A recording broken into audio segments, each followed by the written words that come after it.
Okay, first things first, just going to boot up the system. It's a PlayStation 2 Fat. It's got the network adapter and there's a hard drive inside of it. You can put whatever size you want in there. So all you have to do is format the hard drive, which I can show you how to do. And then you throw the hard drive in with the network adapter, which provides power and a data channel for it. And then you have the software on the memory card. The software is free, but getting it on there is the hard part. And that's why I'm charging more for it, because of the time and the hours and the equipment to do it. So, just going to power it up. And as you can see, it'll power up and it'll show that's the software on the memory card. And that is what exploits the system. And then it can run code on the memory card. And that's what you see all this stuff here as. The browser is just to look at what's on the memory card. The system configuration is just like you would have on the regular PlayStation 2 menu. Lets you set the options, the time, the video display, the audio, etc. You launch ELF. That is a file browser. It lets you copy files back and forth from anywhere on the PS2, which could be a USB drive that's hooked into the USB port. It could be a thumb drive, anything on the memory card, even anything in the disk drive.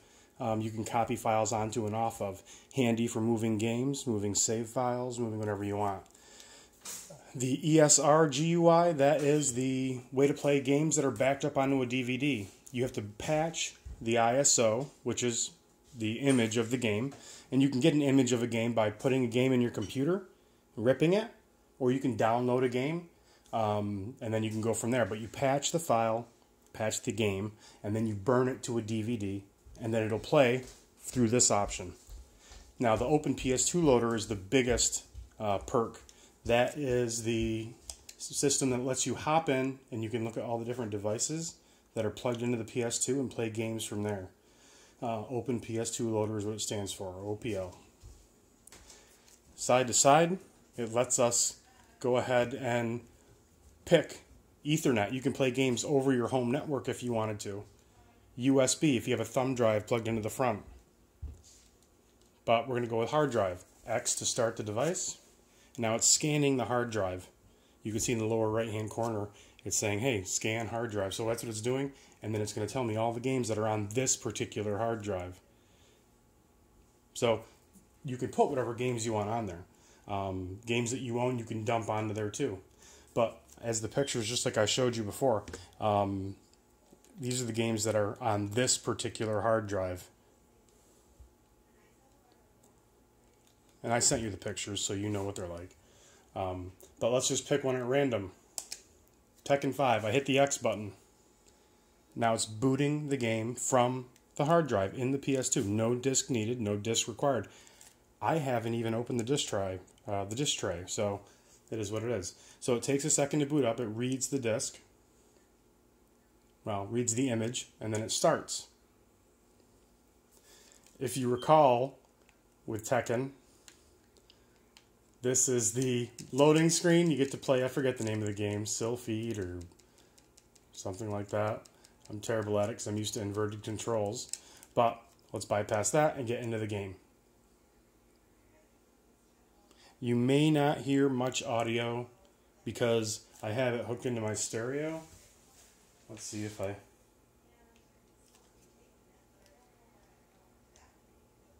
TV audio. That was kind of loud.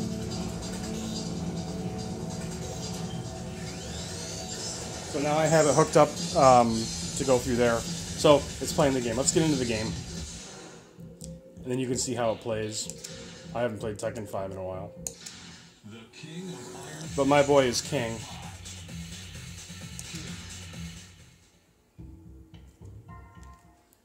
Get ready for the next battle. And it works fine. All the games work. I haven't played Tekken in forever. 1, 2. Round 1. Fight.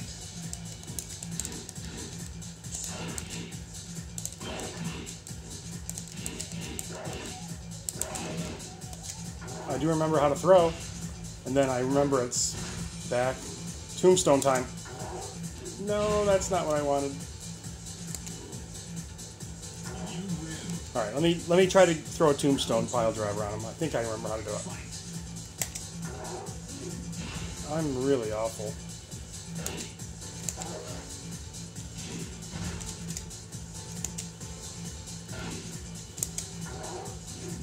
Yep, you're the best.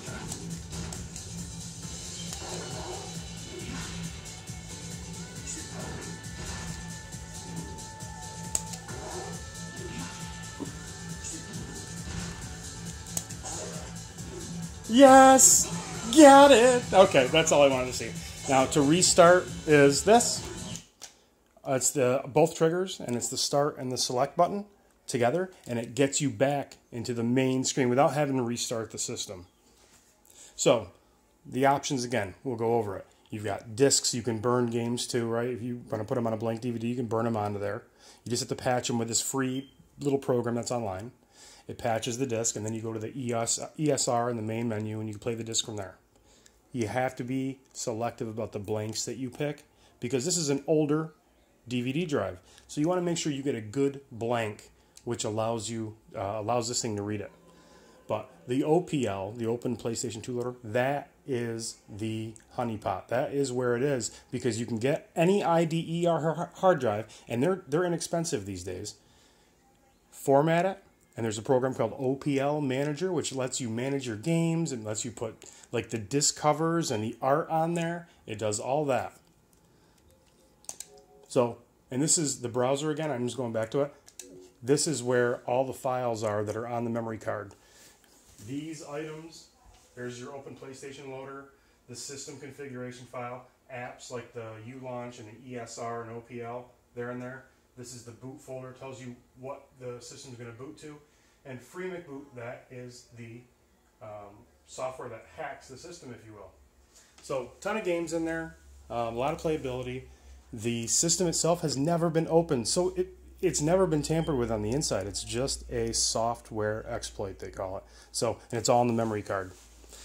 I have two of those Ethernet adapters in the back where the hard drive goes and gets connected to. I have them on order. They'll be in probably in a day or two. And then I have a bunch of IDE hard drives. I can kind of customize what you want on there. That's going to take time. I may charge more for it because of the time that it takes. But if you give me like a list of what you want, I can make sure they're on there. Like if you like role-playing games, or if you like sport games, or any sort of games that you like, driving games, then we can grab certain titles too. So just let me know, shoot me a message, and we can hook it up the way you want. It'll come with component video cables, which is better for high-def displays. So by nature, it comes with the composite ones, which isn't so good on newer high-def TVs. Maybe on old tube TVs, it's fine. But you want to have a component cable just because it's a sharper image, because it separates the light into the red, the green, and the blue. The composite cables is one cable for the light signal, the chroma signal. And it kind of muddies up the picture a little bit.